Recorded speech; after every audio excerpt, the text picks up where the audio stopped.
Hello and welcome to First Chapter Friday. My name is Eva. I'm one of the librarians at the Alameda Free Library, and the book that I have for you today is called Roses and Radicals, The Epic Story of How American Women Won the Right to Vote. Recently, Kamala Harris has been announced to be our vice president-elect, and when this news came down, a lot of people cried happy tears, they danced happy dances, and since then, many of the young people that I've talked to haven't quite understood why this was such a big deal for so many of us. This book helps you understand why. Let me read to you from the front cover. The United States of America is almost 250 years old, but American women won the right to vote only 100 years ago. The 19th Amendment to the U.S. Constitution, the one granting women's suffrage, only succeeded because a courageous group of women had been relentlessly demanding the right to vote for more than 70 years. The leaders of the suffrage movement are heroes who were fearless in the face of ridicule, arrest, imprisonment, and even torture. The story of women's suffrage is epic, frustrating, and as complex as the women who fought for it. Roses and Radicals celebrates this captivating yet overlooked part of American history and the women who made it happen. This book, what I just read, mentions imprisonment, it mentions torture, and none of that is stuff that you generally learn about in school. You learn about Elizabeth Cady Stanton, and you learn about Susan B. Anthony and the fact that they got up and they made some speeches. It keeps going for 70 years, and towards the end, the women involved became they did a lot more than make speeches. Let's put it that way. I'm not going to read to you from the beginning because, like I said, you know who Elizabeth Cady Stanton is. You know who Susan B. Anthony is. I'm going to skip forward to a pretty exciting part, and it could be disturbing for some folks. It might be easier for you to read about it than to hear it. So if you're interested but don't want to listen, please put a hold on this book, either the physical book or our ebook through Overdrive. I'm going to turn the camera around so that you can see a couple of the photographs that pop up in the part that I'm going to read to you. Okay, I'm going to start reading to you from Roses and Radicals, the epic story of how American women won the right to vote. And like I said, I'm going to skip forward to where we meet Alice Paul and Lucy Burns because we've already heard about Susan B. Anthony and Elizabeth Cady Stanton. So let's get going. At the moment, the two women are in England. Alice Paul's training took place in England under the guidance of the Pankhursts and the WSPU. As with their American counterparts, the Pankhurst patients had been tried time and time again throughout the first years of the 20th century.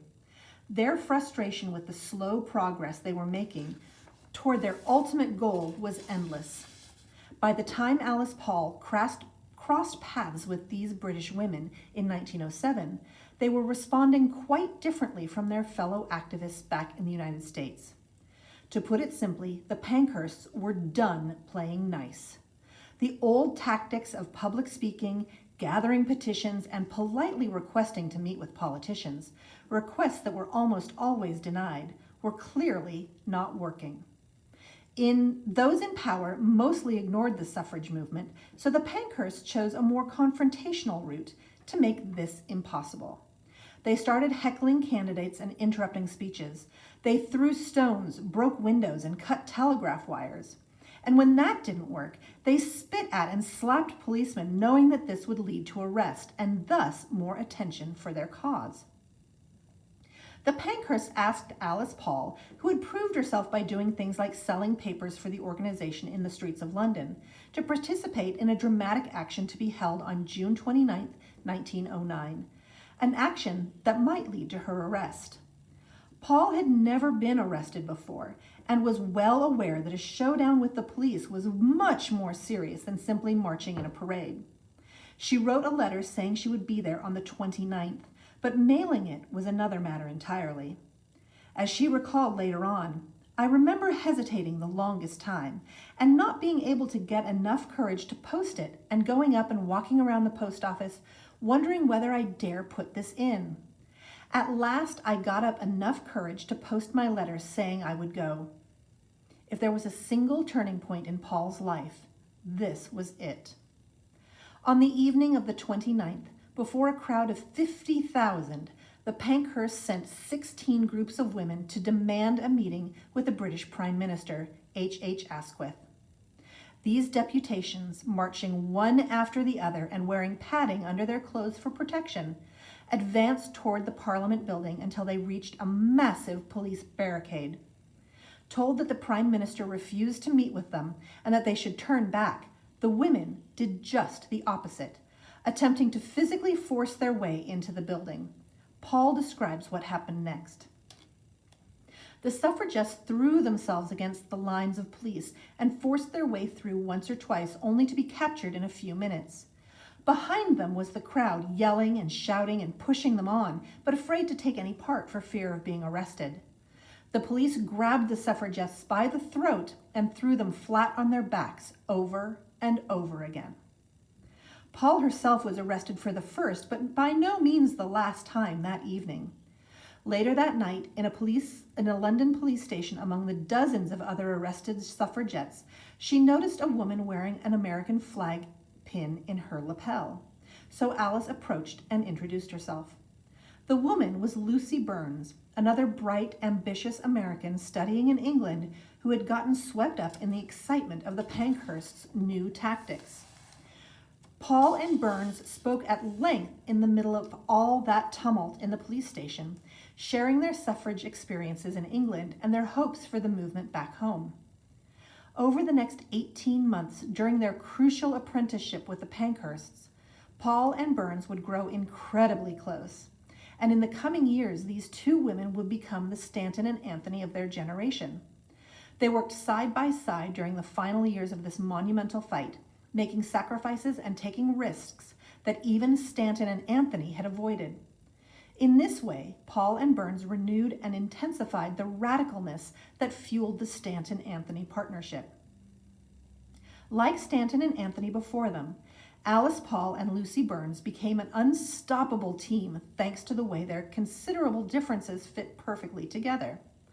Paul was intense and unrelenting, whereas Burns was friendly and open to compromise. As one historian puts it, Paul was the militant, Burns the diplomat. The warmth of Burns' personality could help soften the force of the endless demands Paul unapologetically placed on everyone in the movement. These differences, of course, were overshadowed by their shared passion for their cause, to the point that they were often described as having one mind and spirit. Despite the strength of their relationship, it should be mentioned that Paul and Burns' partnership, unlike that of Stanton and Anthony, wasn't quite one of equals. Due to her exceptional ambition, boundless dedication, and willing acceptance of complete self-sacrifice, Paul would be the ultimate leader. Burns would spend more time in prison than any other suffragist, but unlike Paul, she would also take breaks from time to time. Paul only slowed down when her health, forever compromised by the hunger strikes and forced feedings we'll soon learn about, deteriorated and she found herself in the hospital. She continued fighting for women's rights until her death in 1977 at age 92. Burns, however, retired from political life altogether. A month after they met, both Alice Paul and Lucy Burns were arrested again. This time, the two were actually sent to prison. But even in prison, they and the other activists found ways to resist, refusing to wear a prison uniform or even eat. This last tactic, called hunger striking, brought a great deal of sympathetic attention to the women's cause and made the government appear brutal. After 5 days of fasting, the women were set free. Paul would spend the rest of 1909 in Great Britain, much of it alongside Burns, as the two traveled with Emmeline Pankhurst on a speaking tour throughout Scotland. They organized events, publicized the cause however they could, and most importantly, observed firsthand the secrets of effective radical leadership. And yes, they were arrested again and again. In November 1909, Paul served a full 30-day sentence. Once more, she went on a hunger strike, but by now the British authorities were responding differently to suffragists who refused to eat.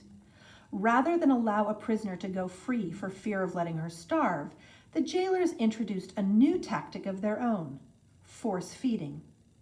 Paul describes the horrific process, which was essentially a form of torture, in gruesome detail. One of the doctors stood behind and pulled my head back till it was parallel with the ground. He held it in this position by means of a towel drawn tightly around the throat, and when I tried to move, he drew the towel so tight that it compressed the windpipe and made it almost impossible to breathe. With his other hand, he held my chin in a rigid position. Then the other doctor put the tube down through the nostril. When they have finally secured you in this position, you can scarcely budge. The tube would rarely go in correctly the first time, and sometimes it would take a half a dozen tries before it did. Once in place, the doctors would pour a mixture of milk and eggs down the tube. Paul was fed like this twice a day for nearly a month, permanently damaging her health. In the years to come, Burns and many other activists would worry that Paul, often appearing frail and gaunt, wasn't physically up to the demands of her endless activism. But even when her health finally forced her off her feet, she continued working from bed.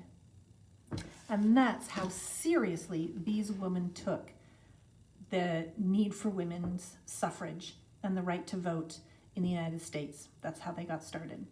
If you are interested in keeping going, and I hope you do because this is a really exciting, really important story, again, you can check it out of the library by placing a hold and then picking it up through our curbside pickup, or you can read it electronically through Overdrive. Thanks a lot, and we'll see you next time. Bye-bye.